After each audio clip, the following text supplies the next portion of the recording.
오늘 하나님께서 우리에게 주시는 말씀은 구약성경 호세아 2장 3절 말씀입니다. 지난주에 통일한 본문 구약 1257쪽입니다.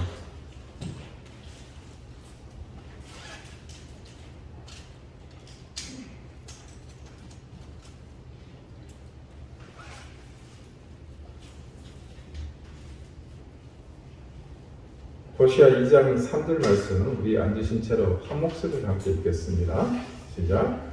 그렇지 아니하면 내가 그를 벌거벗겨서 또 낮은 날과 같게 할 것이요 그로 광야같이 되게 하며 마른 땅같이 되게 하여 목말라 죽게 할 것이며. 아멘. 하나님께서 이 말씀으로 우리에게 은혜 주시기를 원합니다.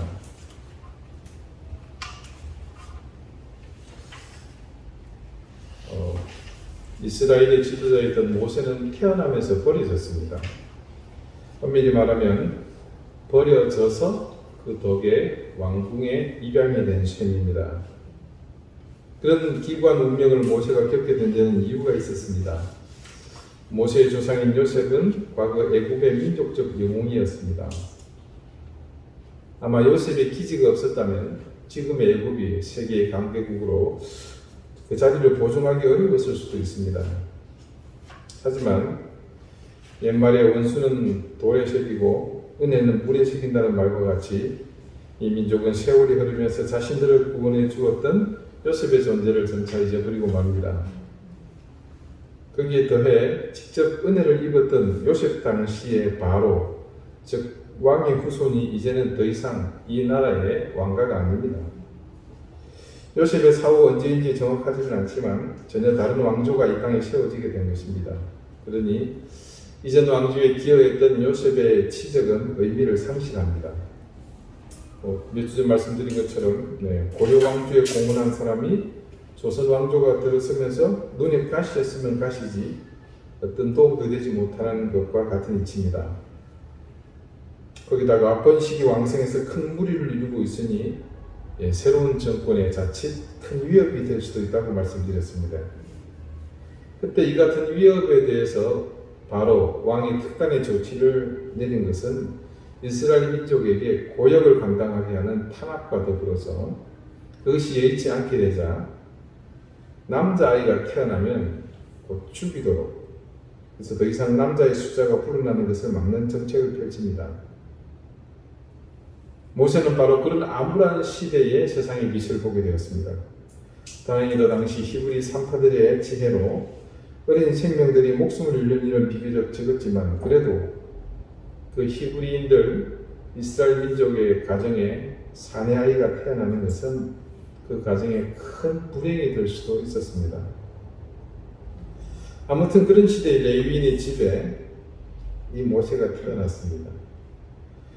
부모는 차마 이 아이를 죽일 수 없어서 갈대 산자에 넣어 나일강에 떠내려 보내죠. 그래서 다른 이에게 건져져 목숨이라도 부지하며 살기를 바랐습니다. 그런데 그때 모세의 누이가 기지를 발휘해서 때마침 자신이 시녀로 있는 그 왕궁에 모시는 공주가 행차하는 시기에 맞춰서 그 떠내려 보낸 자기 동생을 공주가 발견할 수 있도록 한 것이죠. 자, 그런 인연으로 모세는 공주의 양자가 되어 왕자의 신분으로 애국 왕궁에서 살 수 있게 되었습니다. 당대 최고의 강대국이었던 왕궁에서 훌륭한 교육을 받으며 윤택한 생활을 하면서 자신의 동포들이 노예로 사는 것과 전혀 다른 삶을 살게 됩니다. 하지만 핏줄을 속일 수는 없죠. 결국 모세는 자신이 히브리 사람이라는 것을 알게 되었고, 그런 정체성의 혼돈을 느끼고 있을 때 때마침 애굽 사람이 자기 동족 노예인 히브리 사람을 쳐 죽이는 것을 보고는 그 애굽 사람을 쳐 죽이고 사체를 유기합니다. 애굽의 왕이 이 사실을 알게 되고 살인을 저지른 모세를 찾아서 죽이려고 합니다. 그것을 알게 된 모세는 그 길로 미디안 땅으로 숨어들죠. 여러분, 출애굽기 2장까지의 내용이 바로 이런 사실을 증거합니다. 그리고 이어지는 3장부터는 전혀 새로운 국면으로 접어들죠. 그 3장의 시작은 모세가 하나님을 만나는 장면에서부터입니다. 출애굽기 3장 1절에는 미디안의 광야 서쪽 호렙산에서 일은 시작됩니다. 그때 모세는 떨기나무 가운데로부터 나오는 불꽃을 통해서 하나님을 처음 만납니다. 이스라엘의 역사의 태동이 바로 이곳에서부터 시작됩니다. 자, 하나님은 이 광야에서 모세를 부르셨고 그리고 그에게 사명을 주시며 이스라엘 민족을 이곳 광야로 애굽에서 이끌고 나오게 하셨습니다. 처음 모세가 등장할 때는 그 어려움 속에서도 그가 애굽 왕궁의 왕자의 신분을 얻게 된 것은 하나님의 전적인 인도하심이었고 그것을 통해 하나님의 뜻을 이루시려는 것으로 생각할 수 있습니다. 그러나 하나님은 그런 기대를 한순간에 무너뜨리십니다. 그것은 하나님이 인간이 만든 이 거대한 제국이라는 울타리에 거하시는 분이 아니심을 드러내는 것과 같았습니다. 그러면 상식적으로 왕궁의 울타리를 벗어나서 하나님이 일하실 또 그래서 그것을 만나게 된 그 장은 왕궁과는 비교도 할 수 없이 높고 웅장한 화려한 그런 곳이 되어야 마땅하지만 정작 하나님이 그 왕궁의 테두리를 넘어서 역사하시는 공간은 어이없게도 광야에 있습니다. 하루아침에 모세는 그렇게 애굽의 왕자 신분을 잃어버리게 되었고 미디안의 광야로 자신의 무대를 옮깁니다. 이전의 화려한 삶과는 대조되는 이 광야에서 모세는 미디안 족속에게 모든 것을 의지하게 되었고 그곳에서 결혼까지 하게 됩니다. 기반이 전혀 없는 모세는 결국 처가살이를 통해 근근히 자신의 삶을 이어가죠. 그렇게 철저하게 자신의 모든 과거가 망실된 그 상황, 바로 그 자리에서 그는 하나님의 부르심을 받았습니다.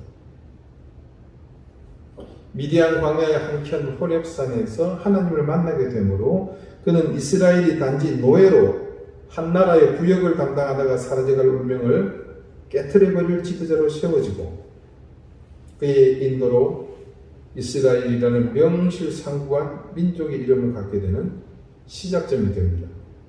결국은 모세가 하나님의 부름을 받은 광야는 명실상부 민족 공동체 이스라엘이 실제로 태동하게 된 배경이라고 해도 과언이 아닐 것입니다. 그래서 홍해를 건넌 그 직후 출애굽기 12장부터 시작해서 여호수아 전반부에 이르기까지 이어지는 이스라엘의 역사는 그 무대가 말 그대로 광야입니다. 출애굽기는 광야에서 탈출하는 과정을 그린다면 그 다음 레위기는 그 광야에서 하나님의 율법을 받는 내용을 기록하고 있습니다. 그리고 그 다음 이어지는 말씀이 민수기입니다. 이 민수기의 말씀은 제목 그대로 백성 민자의 숫자를 의미하는 수, 기록하다는 의미의 기입니다. 백성의 숫자를 기록한 그런 말씀이라는 뜻입니다. 그런데 실제로 그 내용 중에 숫자를 센 것은 처음과 끝부분, 단 두 곳뿐입니다. 실제로 내용은 하나님이 시내산에서 레위기를 통해 주신 그 말씀대로 살아가는 과정, 그러니까 광야에서 율법을 따라 살았던 기록을 전해주는 것이 민수기입니다.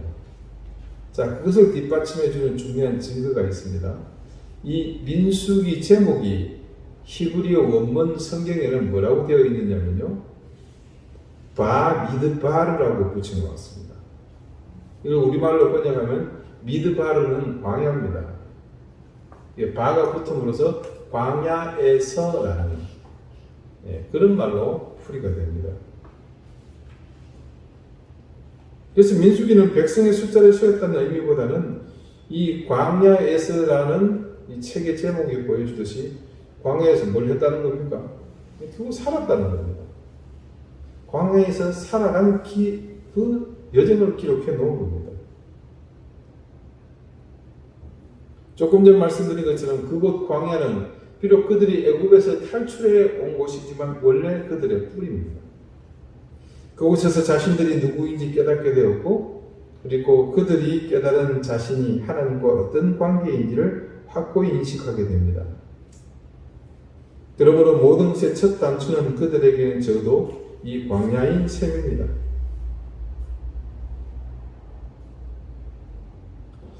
2017년 얘기를 한 번 더 합니다. 제가 그 당시 이스라엘을 방문해서 보았던 그 광야를 떠올려 보면 그 광야 자체가 주는 무게는 참으로 큽니다. 그 무게가 너무나도 무거웠거든요. 그런데 놀랍게도 그 무게를 느끼게 되는 첫 번째 감정은 무기력입니다. 이스라엘의 남단을 상징하는 곳이 어디라 그랬습니까? 단에서 밑에는 브엘셰바입니다. 이 브엘셰바에서 예루살렘 정도, 예루살렘이 거의 중심이거든요. 거기까지 거리만큼 더 내려가면 제가 전에 말씀드렸던 미츠페라몬이라는 소도시가 나옵니다. 그곳은 오래전 홍해의 왼쪽 끝이 오른쪽 끝이 에일랏이거든요. 그 에일랏에서 이 브엘셰바까지의 도를 놓게 됩니다. 그래서 그곳에 공사 현장에 참여했던 인부들이 그 중간에 숙소를 정하고 모여 살던 곳이 나중에 도시가 된 겁니다. 그 지점에서부터는요, 지형이 바뀝니다. 갑자기 밑으로 푹 꺼지면서 그 알로는 아주 황량한 그런 사막과 광야가 이어집니다. 그야말로 막막한 황무지입니다. 그곳에서 남동쪽을 바라보면 그곳이 이제 시내산이 있고 나일강이 있는 곳인데, 그 광야가 바로 이스라엘 광야 생활의 분수령이 되는 네게브입니다. 눈앞에 펼쳐지는 그 네게브를 제가 처음 본 순간 그것을 보고 있는 저를 압도하는 것은 다른 모든 느낌보다도 인간의 무기력함을 불러오기에 너무나도 충분한 그런 장면이었습니다. 누군가의 도움 없이 과연 저곳을 지나갈 수 있을까? 그런 생각 자체를 할 수가 없는 것입니다. 이는 다른 말로 그곳이, 그 광야가, 황무지가 인간의 힘과 능력은 아무런 도움이 되지 못하는 곳이라는 그런 뜻입니다. 그런 의미에서 광야는 바로 하나님의 전능하심이 절대적으로 부각되는 그런 곳이었습니다. 자, 그것을 증명하는 말씀이 있습니다. 신명기 8장 1절에서 3절입니다. 내가 오늘 명하는 모든 명령을 너희는 지켜 행하라. 그리하면 너희가 살고 번성하고 여호와께서 너희 조상들에게 맹세하신 땅에 들어가서 그것을 차지하리라. 네 하나님 여호와께서 이 40년 동안에 네게 광야 길을 걷게 하신 것을 기억하라. 이는 너를 낮추시며 너를 시험하사 내 마음이 어떠한지 그 명령을 지키는지 지키지 않는지 알려 하심이라. 너를 낮추시며 너를 줄이게 하시며 또 너도 알지 못하며 네 조상들도 알지 못하던 만나를 네게 먹이신 것은 사람이 떡으로만 사는 것이 아니요 여호와의 입에서 나오는 모든 말씀으로 사는 줄을 네가 알게 하려 하심이니라. 자, 이 말씀을 듣고 있노라면 하나님께서 이스라엘 백성을 의도적으로 광야로 이끄셨다는 사실을 알 수 있습니다. 그리고 하나님은 그들에게 당신이 권능을 펼치시려고 하신다는 사실도 알 수 있습니다. 이 말씀에서 하나님이 그들을 단숨에 가나안으로 이끌지 않으시고 무려 10배가 넘는 시간 동안을 그 광야에 머무르게 하신 그 의도하신 중요한 목적이 있는 것을 볼 수 있습니다. 첫 번째, 그들을 낮추시고 시험하사 그들의 마음이 어떠한지, 그래서 하나님의 명령을 지키는지 알려 하심이었습니다. 자, 여러분, 이 말씀을 처음 볼 때 과연 그들에게 뭐 낮출 게 더 이상 남아있기는 하나? 이런 생각이 들죠. 아시다시피 이들은 지금 피난민입니다. 난민이죠. 애굽에서 급하게 허리에 끈을 동이고 신발을 들고 잽싸게 튀어나왔잖아요. 그럼 그들이 이 처지에서 뭐 고개를 들고 살 건덕지가 있기는 했겠습니까? 그런데 이 광야의 삶을 기록한 모세오경의 내용을 보자면 이 말이 무슨 의미인지를 철저하게 깨달을 수 있습니다. 그들은 고난을 만날 때마다 불평하고 불만을 쏟아냈죠. 고개가 빳빳하다는 증거입니다. 그들의 오만함은 자신들의 지도자인 모세를 넘어서 하나님을 향해서도 거침없이 튀어나오는 것을 볼 수 있습니다. 결국 이 첫 번째 하나님의 목적은 어떻게 달성이 됩니까? 출애굽했던 그 세대가 광야에서 다 죽고 그 이후에 새로운 세대를 통해서 이루어지지 않습니까? 두 번째, 그들을 그렇게 낮추시고 배를 줄이게 하시며 만나를 먹이신 이유가 사람이 떡으로만 사는 것이 아니고 여호와의 입에서 나오는 모든 말씀으로 사는 줄을 그들에게 알게 하시기 위함이었습니다. 처음 이스라엘의 광야를 보면서 드는 생각은 무엇을 가지고 길을 나선다고 한들 그것으로 며칠을 견딜 수 있겠는가 하는 거였습니다. 무기력의 실체입니다. 양식을 아무리 이고 지고 간다고 한들 과연 그것을 얼마나 연명할 수 있을지 도무지 장담할 수 없는 곳이었습니다. 하나님께서 만나와 외출하기를 보내시지 않았다면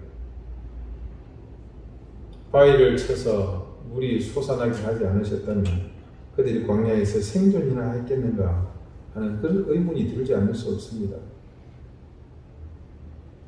만나와 외출하기, 그것들을 상징하는 하나님의 손길은 곧 이스라엘의 생존 그 자체였으며 이 모든 것의 근본이며 근원이었습니다. 결국 이스라엘의 광야는 하나님의 현존을 상징하는 시작이며 끝이었습니다. 이는 이스라엘에게는 자신들의 삶의 끝이며 하나님의 손길을 통해 펼쳐지는 새로운 생명으로 사는 그 삶의 시작이었습니다. 자, 그래서 조금 전 읽어드렸던 신명기 8장 1절에서 3절 바로 그 다음에 이와 같은 말씀을 하나님은 우리에게 하십니다. 이 40년 동안에 내 의복이 헤어지지 아니하였고 내 발이 부르트지 아니하였느니라. 한번 상상해 봅시다. 지극히 상식적인 선에서 말입니다. 이 얘기를 전에도 한번 했던 것 같은데 여러분 중에 대충 입는 옷 중에 40년 된 옷이 있으십니까? 벌써 연령대가 틀려지면 사이즈가 틀려지죠. 어쩌다가 한 번씩 꺼내 입는 옷이 있으면 모를까 40년을 소장하기는 쉽지 않습니다. 아주 초극 명품이 아니고는. 더군다나 이스라엘 백성은 광야에서 생활합니다. 드레스룸이 있어가지고 이 옷 저 옷 그때마다 분위기에 맞춰 꺼내 입는 그런 것이 아니라 1년 365일 내내 옷이면서 동시에 입을 역할을 하는 그런 옷입니다. 그리고 그 당시 양모든 목화를 통해서 얻은 실로 짠 면화든 무명옷이든지 품질이 그다지 뛰어나지 않은데 그 옷이 과연 매일 입는데 1년이나 버티겠습니까? 그런데 아무것도 나지 않고 무엇도 얻을 수 없는 광야에서 과연 이들이 무슨 재주가 있어서 40년 동안 옷을 그 상태로 유지하며 입을 수 있었겠습니까? 사실 이 신명기 8장 4절 이 40년 동안에 너의 의복이 헤어지지 아니하였고 네 발이 부르트지 아니하였느니라는 이 한 절의 짧은 말씀은 성경 전체를 통틀어서 하나님의 전능하심을 가장 잘 드러낸 말씀이라고 해도 과언이 아닐 겁니다. 그뿐만 아니라 이스라엘을 입히시고 먹이시는 하나님, 그들을 보호하시고 인도하시는 그들의 하나님 여호와의 전능하심을 세상 어떤 힘보다도 구체적이고 강력하게 드러내어 확정해주는 증거일 것입니다. 이렇게 이스라엘 민족에게 광야라는 것은 하나님과의 관계에서 너무나 확실한 증거를 보여주는 은혜의 장이었습니다. 광야는 아무것도 없는 곳이지만 그러나 모든 것이 있는 곳이었습니다. 그래서 절망의 장소인 광야는 이스라엘 백성에게는 희망과 미래의 상징이기도 한 것입니다. 지난주 하나님은 이스라엘의 음행을 벗어버리지 못하면 어떻게 하겠다 하셨습니까? 발가벗겨서 그 낮은 날과 같게 하시겠다고 하셨습니다. 그리고 오늘 그에 더하여 이들에게 한 말씀 더 붙이시죠. 광야와 같이 되게 하시겠다. 오늘 제목입니다. 그렇지 아니하면 내가 그를 벌거벗겨서 그 낮은 날과 같게 할 것이요 그로 광야같이 되게 하며. 여기 우리말 광야같이에서 광야로 번역된 히브리어가 조금 전 민수기의 제목에 있었던 그 단어 미드바르. 출애굽기에서 모세가 하나님의 부름을 받았던 그 호렙산이 있는 미디안 미드바르 같은 단어입니다. 자, 그렇게 보면 이 말씀은 그냥 하나님께서 이들에게 재앙을 주시겠다는 그런 의미가 아니라 우리가 알고 있는 광야에 대한 이해를 두고 볼 때에는 새로운 은혜를 주시는 것으로 볼 수 있습니다. 그런데 그 다음 이어지는 말씀이 그런 기대를 여지없이 무너뜨려 버리십니다. 뭡니까? 그로 광야같이 되게 하면 그 다음에 뭡니까? 마른 땅같이 되게 하여 목말라 죽게 할 것이며. 이 말씀은 광야의 험난함이 다른 의미가 아닌 자연 그대로의 온전한 날것, 황무함을 온몸으로 겪게 만드시겠다는 말씀입니다. 하나님의 전능하신 손길이 전혀 함께하지 않는 그냥 날것 그대로의 광야 생활을 의미하는 것이죠. 그래서 그 결과는 목말라 죽게 되는 그것밖에는 다른 결과가 없습니다. 자, 창세기 21장에 이 광야에서 일어난 한 일이 바로 이와 같은 상황을 증언합니다. 창세기 21장 14절에서 16절 말씀입니다. 아브라함이 아침에 일찍이 일어나 떡과 물 한 가죽 부대를 가져다가 하갈의 어깨에 메워주고 그 아이를 데리고 가게 하니 하갈이 나가서 브엘세바 광야에서 방황하더니 가죽 부대에 물이 떨어진지라 그 자식을 관목 덤불 아래에 두고 이르되 아이가 죽는 것을 참아 보지 못하겠다 하고 화살 한바탕 거리 떨어져 마주 앉아 바라보며 소리내어 우니. 자, 이 말씀의 배경을 잠시 소개하면요, 아브라함이 99세에 대해서 이삭을 얻게 되죠. 물론 지금보다 수명이 그때는 길었습니다만 그래도 아들을 낳기는 너무 연세가 많으시죠. 하나님은 이런 아브라함에게 그 후손이 하늘의 별, 바다의 모래 어쩌고 저쩌고 하시는데 이게 도대체 뭐 말이에요, 막걸리예요. 98세까지는 아들이 없었던 겁니다. 그런데 그를 불러다가 하나님이 야, 네 자손이 하늘의 별과 같이 많겠고 바다의 모래같이 많을 것이다. 지금은 자식도 하나도 없는데 무슨 별 타령이고 모래 타령이냐 말이죠. 그래서 결국 본처인 사라가 자기 몸종인 하갈을 아브라함의 침실에 보내서 아들을 낳게 됩니다. 그 아이가 이스마엘입니다. 지금 관목덤불 아래서 죽기를 기다리고 있는 그 아들이요.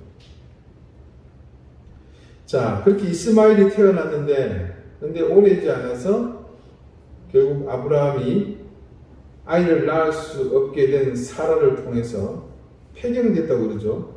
근데 기적적으로 아들을 낳게 됩니다. 자, 우리말로 이제 적자를 낳게 된 것이죠. 그러다 보니 이 얼자, 서자인 이스마엘의 포지션이 애매해지게 된단 말입니다. 그런데다가 어린 녀석이 뭘 알았는지 아니면 눈치가 없는 것인지 은근히 이 얼자인 이스마엘이 적자인 동생을 괴롭히거든요. 그래서 이삭의 어미인 사라의 분노를 사게 되고 결국 하갈과 그 소생인 얼자 이스마엘을 집에서 내보내게 됩니다. 이 가엾은 노자가 조금 전 읽어드린 말씀대로 브엘세바 광야로 쫓겨나게 된 겁니다. 그런데 여기서 광야는 앞선 광야와 전혀 다릅니다. 앞에 말씀을 봅시다. 광야로 쫓겨난 하갈이 물 한 가죽 부대와 떡을 메고 집을 떠났습니다. 참 팔자 고약하죠. 뭐 자기가 원해서 그렇게 된 게 아니잖아요. 주인 마님이 떠밀어서 이렇게 아이를 낳았는데 차라리 딸을 낳았다면 아마 좀 덜하진 않았을까요? 딸을 낳았으면 이런 벼락을 맞지는 않았을 겁니다. 떡을 얼마나 지어줬건 또 물을 뭐든 탱크로리 덤프 트럭에 담아서 줬건 시간 문제일 뿐이죠. 그냥 광야에서 시간 지나면 죽는 목숨입니다. 물 떨어지고 나서 그 다음 상황을 말씀이 이렇게 증가하지 않습니까? 가죽 부대에 물이 떨어진지라 그 자식을 관목 덤불 아래에 두고 이르되 아이가 죽는 것을 참아 보지 못하겠다 하고 화살을 한번 쏘면 떨어질 수 있는 거리에 떨어져서 아이가 보면 안 되니까 꺼이꺼이 울고 있는 겁니다. 무슨 내용입니까? 이제 물이 떨어졌으니 우리는 죽었다. 자신들은 죽을 운명이라는 것을 알게 되었다는 거죠. 그러니까 지금 광야로 이 모자를 떠밀어 내보는 것은 뭡니까? 나가서 죽으라는 얘기입니다. 쉽게 표현하면. 여러분, 이제 호세아가 말하는 광야같이 되게 하겠다는 것은 출애굽받은 이스라엘의 그 광야, 즉 하나님의 전능하신 손길을 경험하게 되는 은혜의 광야가 아니라 그냥 막연한 황무지일 뿐이라는 그런 뜻입니다. 그런데 여러분, 여기 반전이 있습니다. 역시 지난주와 같은 하나님의 의도하심을 이 말씀 속에서 찾을 수 있다는 거죠. 이 광야가 사실은 지금 하갈과 이스마엘이 만났던 아무런 대책 없는 그런 광야가 아니라 본래 그 광야라는 겁니다. 자, 여러분, 하갈과 이스마엘의 운명이 어떻게 될 것 같습니까? 조금 전 창세기 21장 14절에서 16절까지 말씀을 읽어드렸죠. 바로 그 다음 말씀이 이렇게 기록되어 있습니다. 이르되 아이가 죽는 것을 참아 보지 못하게 되다 하고 화살 한바탕 거리 떨어져 마주 앉아 바라보며 소리내어 우니. 이게 16절이었잖아요. 그 다음입니다. 그렇게 죽을 팔자를 서러워하며 울었는데 그때입니다. 하나님이 그 어린 아이의 소리를 들으셨으므로 하나님의 사자가 하늘에서부터 하갈을 불러 이르시되 하갈아 무슨 일이냐 두려워하지 말라 하나님이 저기 있는 아이의 소리를 들으셨나니 일어나 아이를 이렇게 내 손으로 붙들라 그가 큰 민족을 이루게 하리라 하시니라. 하나님이 하갈의 눈을 밝히셨으므로 샘물을 보고 가서 가죽 부대에 물을 채워다가 그 아이에게 마시게 하였더라. 결국 어떻게 되었습니까? 나가면 죽을 수밖에 없는 그 광야가 전혀 그런 곳이 아니었다는 사실을 증언하고 있습니다. 그렇습니다. 우리가 하나님 징계의 원칙을 잘 알고 있지 않아요. 그죠? 이제는. 하나님께서는 원래 징계를 통해서 그렇게 방치하고 그래서 그곳에서 그대로 죽게 내버려 두시는 분이 아니라 그 징계를 굳이 들먹이시는 이유는 뭡니까? 그 징계가 끝이 아니라는 사실을 알아라는 겁니다. 그래서 여기서 말씀하시는 그들을 말라 죽게 내버려 두려고 하신다는 광야가 되게 하시겠다는 그 의미는 광야의 고난을 통해 마침내 그들을 새롭게 빚으시겠다는 의미를 은연중에 담고 있는 그런 말씀인 겁니다. 결국 그로 광야같이 되게 하며 마른 땅같이 되게 하여 목말라 죽게 할 것이며 라는 말씀은 분명 표면적으로는 단 한 가닥의 자비로우심도 없는 처결로 보입니다. 하지만 이 말씀 속에는 하나님께서 이스라엘 백성을 광야에서 훈련시켜 가나안에 들어갈 자격이 있는 백성으로 변화시키셨던 그때의 의지를 여전히 갖고 계심을 우리는 알 수 있습니다. 여러분, 우리가 기도할 때 이런 내용으로 자주 기도하죠. 우리의 삶이 광야와 같다. 그것은 견디기 힘들고 고난이 이어지는 삶이기에 그랬던 겁니다. 그렇게 기도할 때 우리는 하나님의 역사를 기대하죠. 그 광야에서 만나와 메추라기를 보내셔서 먹이신 하나님, 바위를 깨뜨려 생수를 공급하시는 하나님, 40년 동안이나 의복이 해지지 않고 발이 부르트지 않도록 지키시는 하나님, 낮에는 구름 기둥으로 밤에는 불 기둥으로 인도하시는 그 하나님, 생각하고 되게 많다 그죠? 그런 하나님을 기대하면서 드리는 기도입니다. 지난주 말씀처럼 이스라엘 민족이 박살이 났건 살았건 사실 우리에게 어떤 영향이 있는지 그거는 이렇게 중요하지 않습니다. 하나님은 지금 하늘에서 불벼락을 내려서 당장 그냥 멸망시키도 시원찮은 이 민족을 다시 세우시고자 하시는 의지를 보여주고 계십니다. 그것을 하나님께서 광야같이 되게 하시겠다고 하신다면 여러분 우리는 얼마나 감사합니까? 우리가 지금 힘들고 혼란을 만나 고통 가운데 있지만 이 과정이 지나고 나면 우리에게 더 큰 은혜와 복이 있다는 것을 확신할 수 있지 않겠습니까? 이 고난의 역경, 환란의 이 과정 속에도 하나님의 은혜가 있다는 것을 우리가 기대할 수 있지 않습니까? 우리 어른들 살아오시면서 일제강점기와 6.25 같은 전쟁을 제외하고 이번처럼 이렇게 길고 긴 고통을 맛본 적이 있으십니까? 우리의 신앙도 마찬가지잖아요.